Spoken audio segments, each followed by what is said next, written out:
우리 함께 우리 사도신경으로 예배를 시작합시다. 나는 전능하신 아버지 하나님 천지의 창조주를 믿습니다. 나는 그의 유일하신 아들 우리 주 예수 그리스도를 믿습니다. 그는 성령으로 잉태되어 동정녀 마리아에게서 나시고 본디오 빌라도에게 고난을 받아 십자가에 못 박혀 죽으시고 장사된 지 사흘 만에 죽은 자 가운데서 다시 살아나셨으며 하늘에 오르시어 전능하신 하나님 우편에 앉아 계시다가 거기로부터 살아있는 자와 죽은 자를 심판하러 오십니다. 나는 성령을 믿으며 거룩한 공교회와 성도의 교제와 죄를 용서받는 것과 몸의 부활과 영생을 믿습니다. 아멘. 기도문으로 오늘 함께 우리 주님께 목사님 그냥 약간 인터뷰를 써도 그냥 읽을게요. 전기는 괜찮다고 하니까. 네, 함께 읽겠습니다. 하나님, 오늘도 새로운 날을 허락하시고 주일을 맞이하여 함께 예배하게 하심에 감사드립니다. 주님, 지난 5월 1일은 근로자의 날이었습니다. 날이 갈수록 인간의 존엄성은 무시당하며 물질로 판단되고 있습니다. 또한 돈 앞에 인간의 존엄성과 도덕성이 처참히 무너지고 있습니다. 2000년 전 이스라엘과 지금은 큰 차이가 없는 것 같습니다. 노동력은 착취당하고 있으며 모든 판단의 기준은 돈으로 문고해지고 있습니다. 주님, 이 땅 가운데 노동하는 모든 사람을 축복해 주시고 그 노동 안에서 주님과의 교제가 일어나게 해주세요. 특별히 그리스도인들은 모든 노동 현장에서 하나님을 높이고 예배하게 해주세요.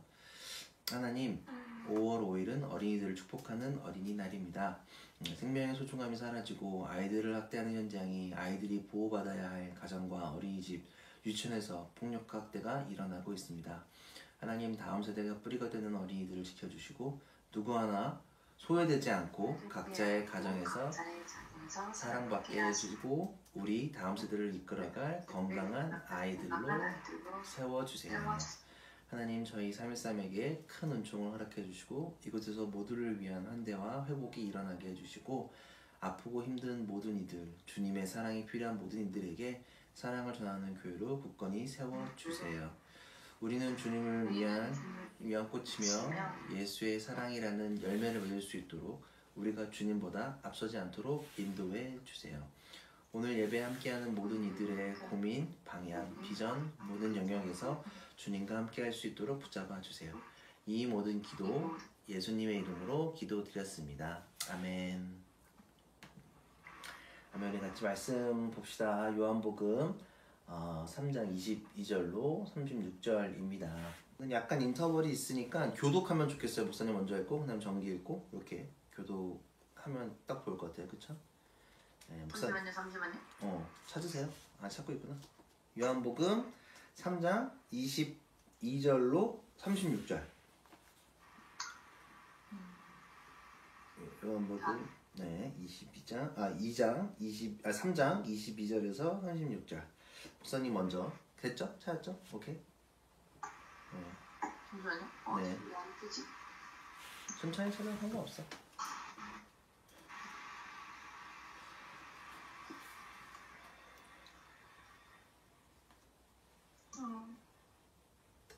찾았나요? 네.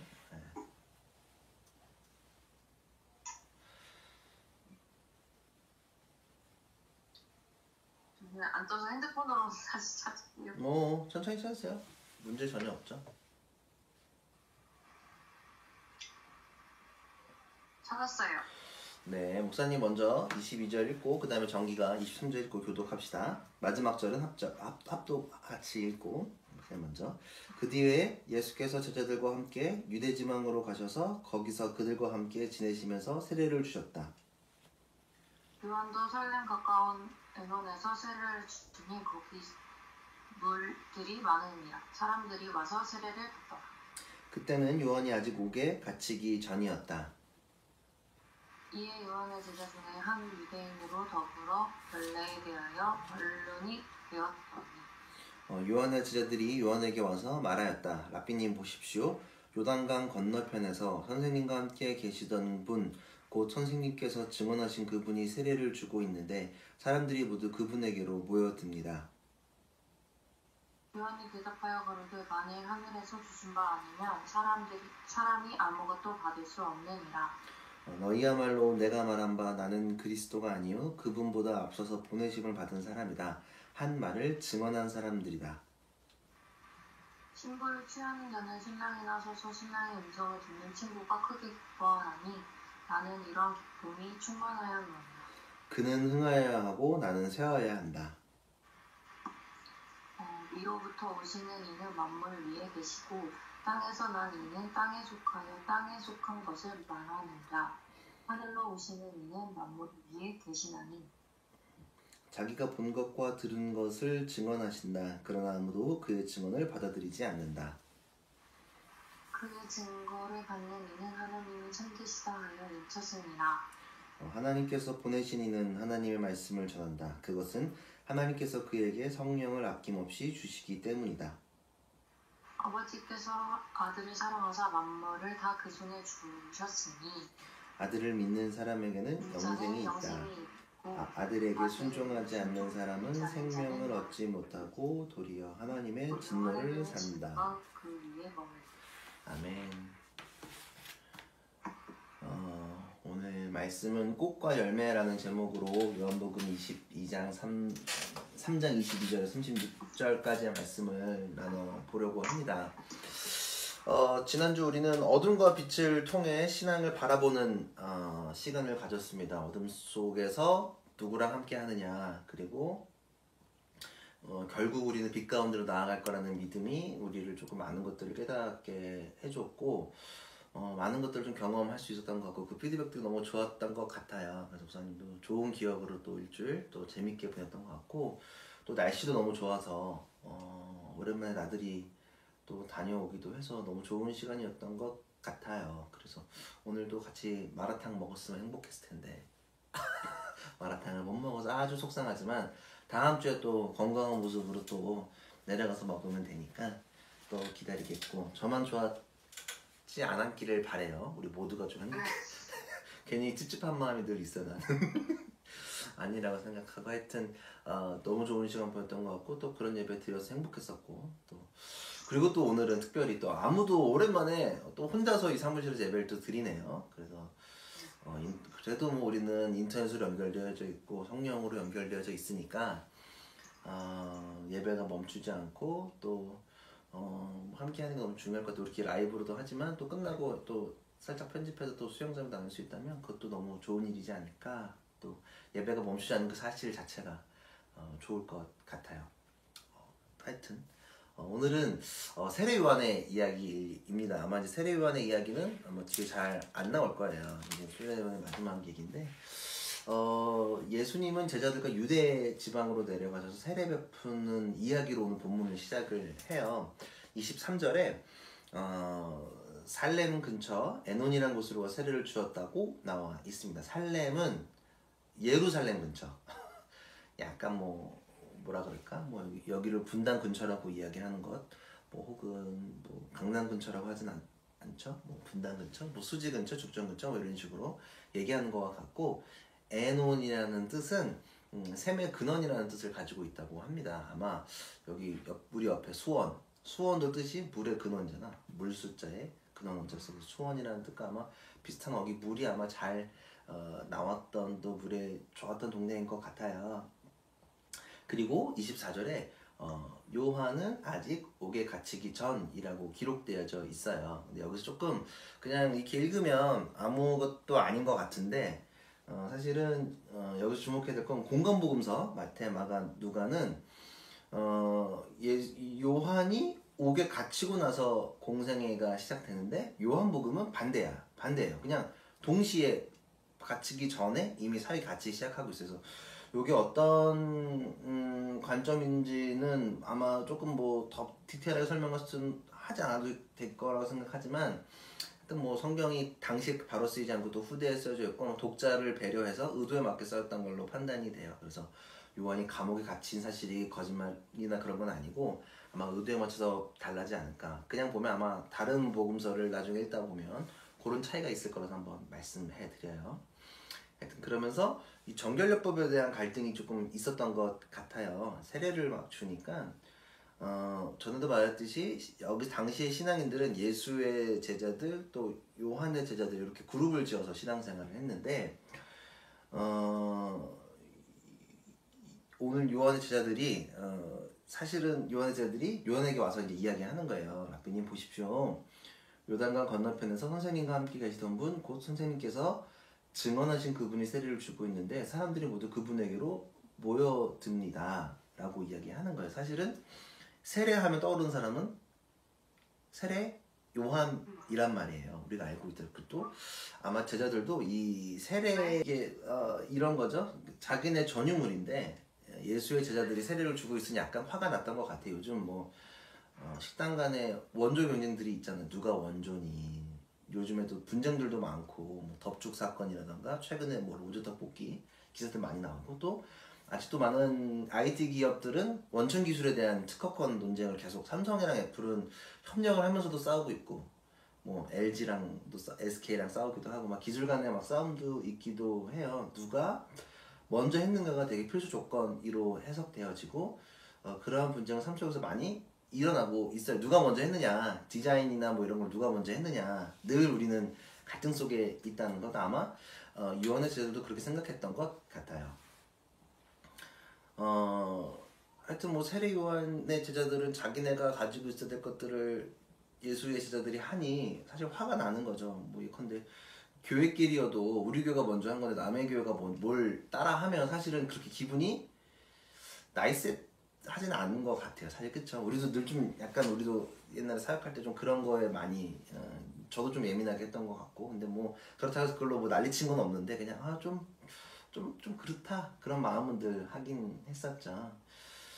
근데 요한은 누가 했고 뭐가 안 했고를 그렇게 중요하게 여긴 사람이 아니라는 걸 우리는 알 수 있어요. 앞절에 요한복음 1장 23절에 우리가 이미 나눴던 말씀 중에서 요한이 대답하였다.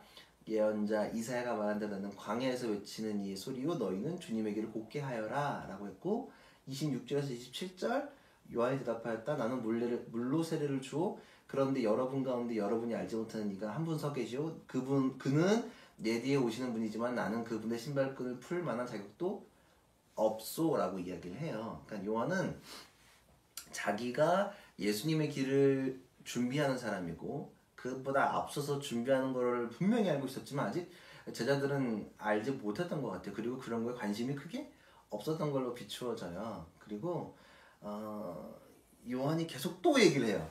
3장 27절 28절 눈으로 한번 보면 목사님 읽어줄게요. 요한이 대답하였다. 하늘이 주시지 않으면 사람은 아무것도 받을 수 없다. 너희야말로 내가 말한 바 나는 그리스도가 아니요 그분보다 앞서서 보내심을 받은 사람이다. 한 말을 증언한 사람이다. 그러니까 사람 하늘에서 오지 않으면 할 수 없다 아무것도 성령의 일은. 그리고 나는 다시 한 번 더 말하지만 그리스도가 아니다.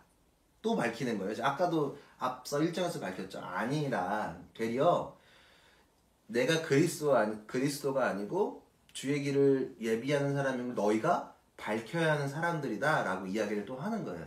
너희는 내가 그리스도가 아니야. 너는 되려 내가 그리스도가 아닌 걸 사람들한테 알려줘야 될 사람이야 라고 한 번 더 이야기를 하게 되는 거죠. 근데 요러한 생각은 예수의 제자들도 비슷하게 또 했던 것 같아요.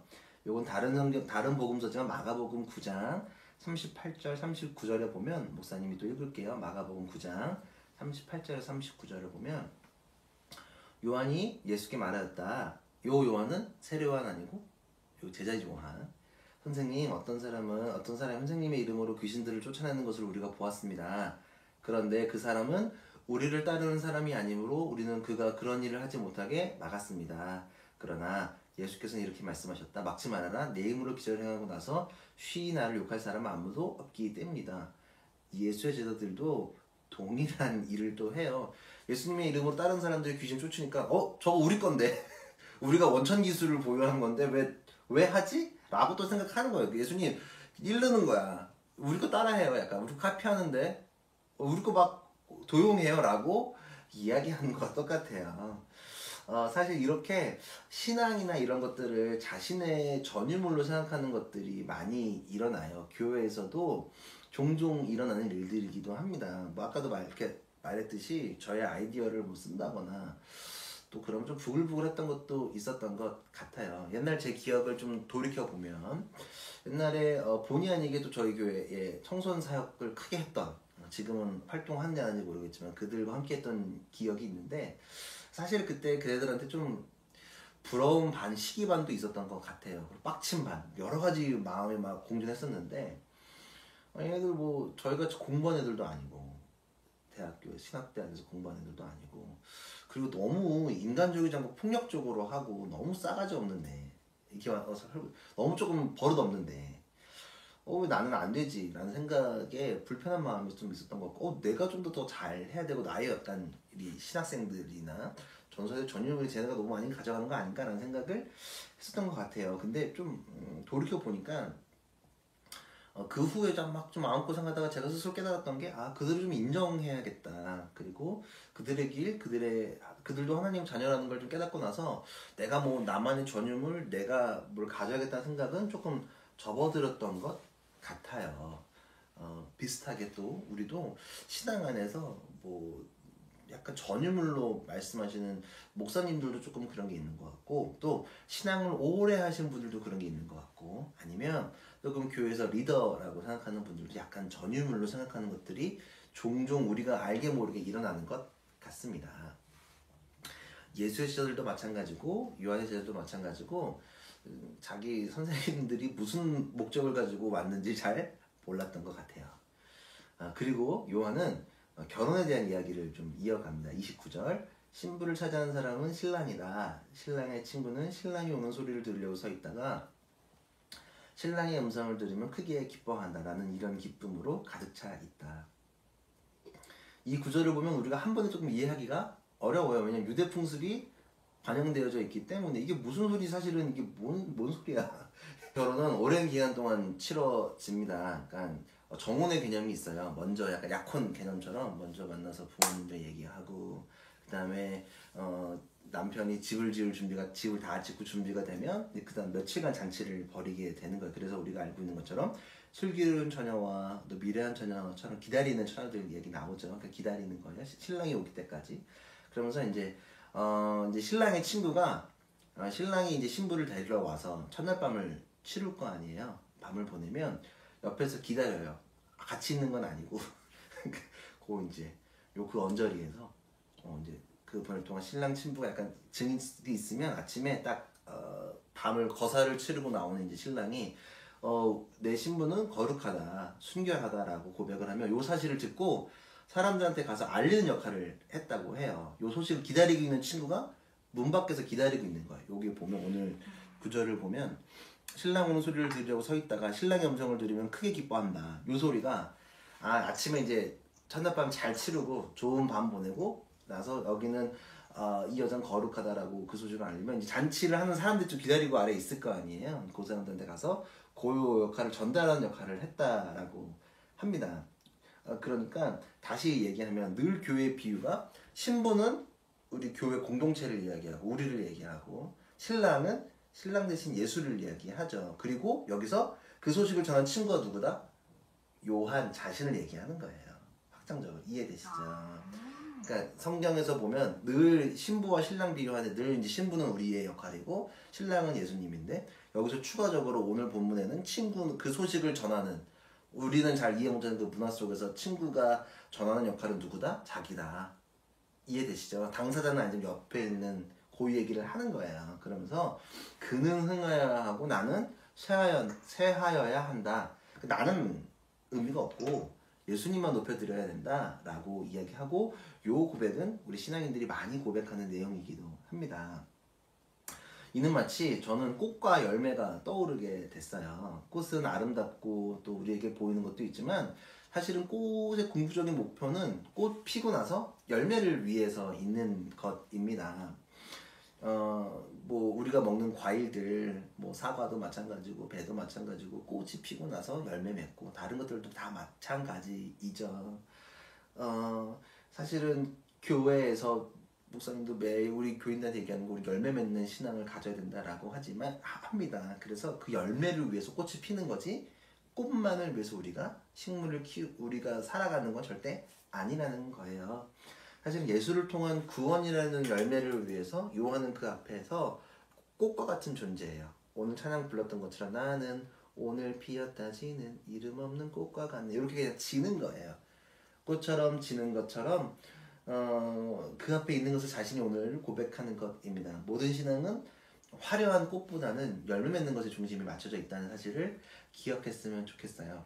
우리의 포인트는 화려하게 꽃을 피우는 것도 어쩌면 잘 보여지는 어쩌면 꽃의 순기능도 있으니까 잘 피고 또 위로하고 화해하는 것 예컨대 우리가 사역하면서 위로하고 재밌고 즐거운 것들 오면 꽃과 같은 일일지도 모르겠어요. 그러나 궁극적으로는 그 꽃을 통해서 우리는 열매 맺어야 된다. 열매 맺는 건 뭐냐? 주님을 위한 구원, 회복, 역사가 일어나야 하는 것을 우리 교인들이 조금 잊지 않았으면 좋겠다는 사실 오늘 본문에서 조금 깨닫게 됩니다. 절대로 우리는 꽃 피우는 것도 우리 교회는 너무 좋아해요. 디자인도 열심히 할 거고 또 여기서 재밌는 일도 할 거고 이번 주에 사실은 우리 옛 교회에서 온 제자가 와서 둘이서 밥 먹었는데 저는 개인적으로 너무 괜찮았어요. 아 이렇게 조금 1대1로 밥 먹어도 재밌다. 떡볶이 그냥 이렇게 해서 먹었는데 그냥 약간 그 김대희 그 유튜브 밥 먹자처럼 그냥 그런 느낌이 좀 들긴 했는데 그래도 물론 이 친구는 조금 1대1로 대화하는 게 강점이 있고 여러 가지 고민을 자연스럽게 얘기하는 친구여서 잘했지만 그래도 요렇게 좀 우리가 어떻게 해서 조금 목사님이 조금 한 번 더 좋게 한번 그래 요렇게 또 할 수 있겠다 요런 사역이 꽃이라면 궁극적으로는 이 친구가 어떤 자기네 교회로 돌아가서 열매를 맺든 아니면 또 뭐 어떤 식으로든 열매가 맺혀지는 것들을 유도하는 게 우리 교회가 해야 될 일이 아닌가. 디자인을 넘어서서 어떻게 보면 이게 화려하고 재밌어 보일 수도 있단 말이죠. 이런 것들 우리가 잊지 않으면 좋겠다라는 생각을 합니다. 그리고 후 31절에 보면 그 앞에 본문과 동일한 메시지가 반복돼요. 하나님은 하늘에 계시고 땅에 오셨고 자신의 것을 증언하시고 그리고 하나님과의 말씀을 전하는 것들을 이야기해요. 요거는 앞에 1장에서 3장까지 계속 요한복음이 강조해왔던 본문이 한 번 더 강조되는 거예요. 보면은 요거 앞에서 봤던 내용이네. 근데 그게 넘어갈 일이 아니라 이게 진짜 중요한가 보다. 또 반복하는구나 라는 걸 기억하면 좋을 것 같아요. 그러면서 마지막으로 영생을 이야기해요. 한 번 더 말씀드리죠. 영생은 무한한 삶을 넘어 그것을 뛰어넘어 내가 영원히 불사조의 삶이 아니라 하나님과의 영원한 깊은 관계를 이야기한다는 걸 한 번 더 기억하면 이 영생을 왜 이야기하는지 영생을 얻지 못한 사람은 하나님의 진노를 하는 것이 무엇인지 우리는 결국 심판대 앞에 서기 때문에 우리는 영생을 경험해야 합니다. 그리고 그 영생을 열매 맺기 위해 우리 교회는 나아가야 합니다. 그리고 늘 얘기하지만 이 교회의 주인은 조성민도 아니고 정기도 아니고 또 수영이도 아니고 누구도 아니고 오로지 예수님만 그 예수님이 했던 그 사역을 꽃처럼 피우고 그 꽃을 통해서 열매 맺을 수 있는 구원 또 회복 또 영원한 삶 영생이라는 그 열매 맺을 수 있도록 우리가 좀 나아갔으면 좋겠고 우리가 그런 꽃이 되기를 바랍니다. 그리고 우리 꽃과 같은 우리 교회가 열매 맺기를 또 다시 한 번 더 꽃과 같은 우리가 정기의 삶에서 또 수영의 삶에서 저의 삶에서 꽃과 같이 살면서 열매가 맺혀질 수 있도록 그리고 우리가 조금씩 꽃으로 피어가는 중인 것 같고 어쩌면 우리가 나무라면 꽃이 하나 맺는 것처럼 여러 꽃이 있으니까 작은 꽃들에서 조금씩 열매가 있는 것 같아요. 우리 모두의 삶 속에서 사실 그걸 부정할 수는 없는 것 같아요. 그쵸? 그래서 그런 일들을 우리가 많이 했으면 좋겠고 저 같은 경우는 여러분들이 꽃 피우고 열매 맺을 수 있도록 같이 옆에서 함께 뛰는 러닝메이트라는 사실을 좀 잊지 않으면 좋겠고 여러분들이 늘 삶 속에서 꽃이 피우고 열매 맺고 또 우리 교회도 아름다운 꽃들을 많이 피우고 싶어요. 우리 꽃도 좋아하는데 물론 여기가 빛이 안 들어서 가짜 꽃을 여기 갖다 놨지만 꽃 피우는 것도 너무 좋아하고 열매 맺는 것도 꿈꾸면서 우리의 사역이 꽃이 되고 결국 그 열매가 무엇인지를 우리가 좀 기억하면서 나아가면 이 정말로 우리 교회가 정말 작지만 지금은 정말 작지만 이곳에서 하나님의 놀라운 일들이 일어날 거라는 확신이 더 세워지고 이거를 오늘 말씀을 통해서 한 번 더 깨닫게 되는 것 같습니다. 우리는 꽃과 같이 그 주님의 그 열매를 위해 나아가는 사람들이 되기를 기도합니다. 그리고 그렇게 나아가기를 바랍니다. 그러면 하나님께서 이 앞에 우리가 앞에 본문에서 무화과 나무 하나님이 천한 얘기도 봤는데 무화과 나무가 찢겨나가지 우리가 열매 맺지 못한 나무 찢겨나간다 그랬는데 절대 그렇지 않고 꽃 피우고 열매 맺고 꽃 피우고 열매 맺는 거를 지속적인 이 아름다운 순환을 계속 할 수 있는 아름다운 우리 313 공동체가 되기를 기도하고 각자의 삶 속에서도 여러분들이 어쩌면 저의 삶보다 더 척박하고 힘든 삶을 살아가고 있는데 또 새로운 것들을 준비하고 다 각자 있는데 그 가운데서 하나님의 귀한 꽃과 열매가 일어나기를 간절히 기도합니다. 우리 함께 기도해 볼까요? 우리 함께 기도해 봅시다. 오늘 목사님이 그 기도 예배문에 보면 기도 제목을 몇 개 한번 적어봤는데 열매 맺는 삶을 위해서 함께 또 우리 기도합시다. 열매 맺는 삶 그리고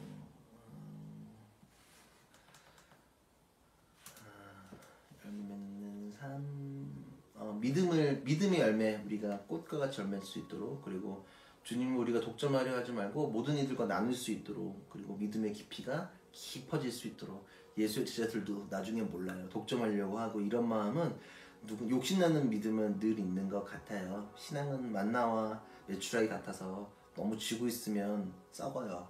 늘 흘려보내고 순환시키는 것들 우리가 해야 될 일인데 그런 일들이 우리 가운데 일어나기를 기도합시다. 우리가 더 깊어지고 모든 사역은 우리 교회 독점이 아니라 혹시 필요한 교회가 있다면 언제든지 쉐어하고 또 도와주고 함께 사람 살리고 영혼 살리는 일에 우리 교회가 좀 앞장서게 해달라고. 절대 우리 교회가 교만하지 말고 앞서 간다고 생각할 수 있어서 저도 맨날 그 함정에 빠지는 것 같아. 절대 우리 교회 교만하지 않고 겸손하게 주님의 길을 예비하고 요한처럼 세례 요한처럼 예비하고 꽃이 피고 지고 열매 맺을 수 있는 것들을 우리가 꿈꾸며 나아가기를 우리 함께 조금 이 시간 기도했으면 좋겠어요. 두 눈을 감고 함께 제가 함께 기도하고 또 오늘은 특별히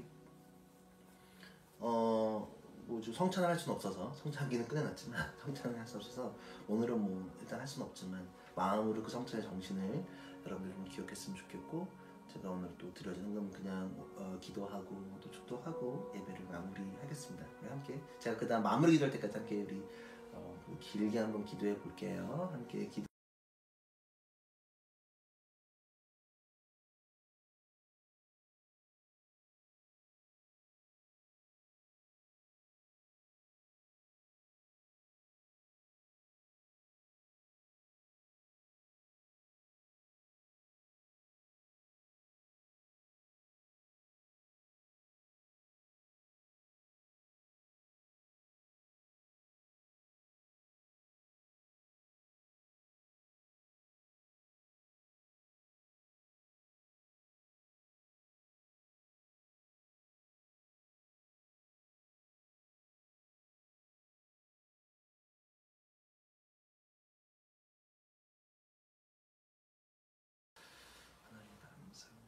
제가 마무리 기도하겠습니다. 하나님, 저희 교회 또 각자 개인이 하나님의 열매 맺기 위한 꽃임을 기억하게 하시고 절대 주님보다 앞서지 않고 그 주님의 길을 예비하고 주님의 길을 따라가는 사람들 또 그런 교회임을 잊지 않을 수 있도록 우리가 원하는 사역들이 남들보다 조금 더 앞서가고 또 화려한 것들 아니면 아이디어로 승부하는 것들이 아니라 결국 그것은 주님의 열매를 위해 존재하는 것들임을 잊지 않을 수 있도록 우리의 모든 방향성이 그 주님께서 열매 맺기 위한 그 삶에 있음을 기억하게 해주시고 우리는 쇠하여야 하고 주님은 흥하여야 한다는 그 사실 그 말씀을 잊지 않고 나아갈 수 있는 우리가 될 수 있도록 붙잡아 주시고 하나님의 복음을 잘 전할 수 있는 각자 개인들 또 교회 될 수 있도록 또 삶 속에서 씨름하는 본분 속에서 그곳에서 하나님의 뜻을 잘 이뤄갈 수 있는 우리 교인들 될 수 있도록 인도해 주세요. 오늘 제가 나올 때 예물 드려진 모든 손길을 축복해 주시고 특별히 먼 곳에서 우리 교회를 위해 후원하신 손길들인데 그 호주에서 또 부산에서 후원하신 손길도 축복해 주시고 이 예물들이 귀히 쓰일 수 있도록 우리가 그 예물들을 분별하여 잘 사용할 수 있도록 붙잡아 주시고 이것들이 사람 살리고 또 우리가 성장하는 데 귀히 쓰일 수 있도록 붙잡아 주시옵소서. 그리고 우리 사랑하는 우리 성도들 또 정기 수영이 각자의 삶 속에서 하나님의 뜻을 잘 이루어 나아갈 수 있도록 붙잡아 주시고 두렵고 떨리지만 하나님을 믿고 의지함으로 용기 내어 나아갈 수 있도록 붙잡아 주시고 우리의 신앙이 점점 뿌리가 깊어져 흔들리지 않을 수 있는 흔들려도 절대 뽑혀지지 않는 굳건한 믿음들이 이루어질 수 있도록 붙잡아 주시고, 또 진로를 고민하고 방향성을 고민하고 또 결혼을 고민하고 있는 모든 손길들 가운데 그 진로 가운데 주님의 충만하신 은혜가 있을 수 있도록 인도해 주세요. 축도하겠습니다. 이제는 우리 주 예수 그리스도의 은혜와 하나님 아버지의 극진하신 사랑하심과 성령님의 감화 감동 역사 교통하심이 하나님의 꽃이 되고 또 열매를 맺게 나가는 우리 313 교인들 머리머리 위에, 또 우리를 사랑하고 후원하시고 기도하는 또 먼 곳에 많은 교회들 머리머리 위에 함께 하시기를 간절히 축원하옵나이다. 아멘.